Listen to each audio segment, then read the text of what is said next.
Lens-Rennes, où la rencontre entre deux formations en plein doute, incapables de l'emporter depuis 2015 en championnat et qui affiche un bilan famélique sur les 10 dernières rencontres.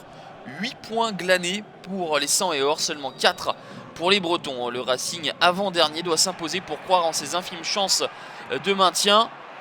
Mais la réussite fuit toujours les hommes d'Antoine Comboiré lorsque sur cette frappe de Pablo Chaverria, Sylvain Armand repousse le ballon. Les Lensois réclament une main.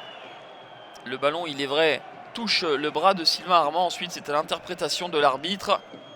Pas de pénalty donc, mais très belle opportunité pour des Lensois volontaires. Rennes va ensuite réagir.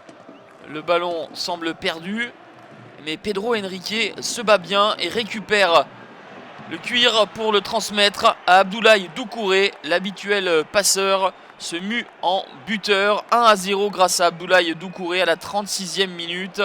C'est le 15e but concédé en 2015 par la défense lensoise, la plus friable depuis le début de l'année. C'est aussi la 19e fois depuis le début de la saison que Lens concède l'ouverture du score. Les erreurs techniques qui se payent cash. Ahmed Kantari se fait subtiliser le ballon par le Brésilien rennais. Et ensuite, dans le but vide, Ryu parti un petit peu à l'abordage. Contre le cours du jeu, Rennes mène 1-0 à la pause. Encore une fois, Lens n'a pas démérité. Encore une fois, Lens a eu des occasions sans les concrétiser. Mais encore une fois, Lens a commis des erreurs défensives, aussitôt sanctionnées par un but.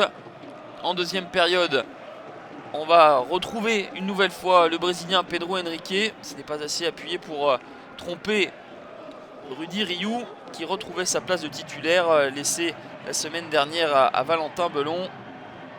Lens n'applique pas.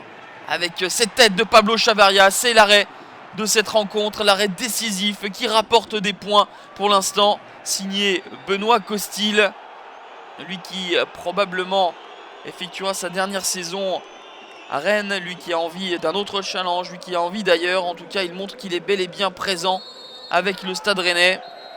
On en reste sur ce score de 1-0 en faveur des Bretons. Première victoire depuis près de 2 mois qui permet à Rennes de se positionner en milieu de tableau. En revanche, Lens, avec cette 15e défaite de la saison, voit la Ligue 2 se rapprocher de plus en plus avec 7 points de retard sur le premier non relégable.